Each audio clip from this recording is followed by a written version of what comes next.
আজকে সকাল থেকে মাথাটা প্রচুর ব্যথা করছিল, কারণ আমার আবার মাইগ্রেনের সমস্যা আছে, মাঝে মাঝে সেটার প্রবলেম দেখা দেয়।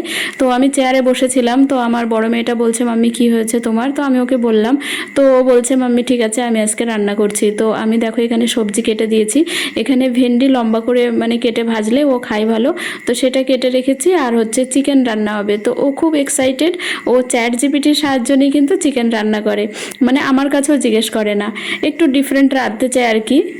তো এখানে অলমোস্ট রান্না ও বসিয়ে দিয়েছে, আর আমি এক সাইডে এই যে আলু আর মানে কচু ভেজে নিচ্ছি।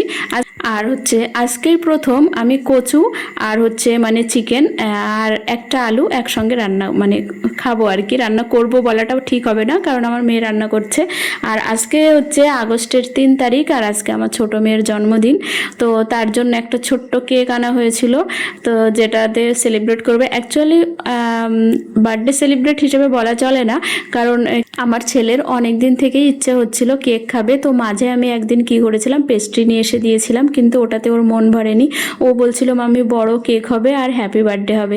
অ্যাকচুয়ালি ও জানে না যে জন্মদিন বছরে একবার আসে, ও চাই প্রত্যেক দিনই জন্মদিন হোক আর প্রত্যেক দিন আমি কেক কাটি আর কেক খাই। তো এখানে কেকটা কাটছে দুই ভাই বোন মিলে।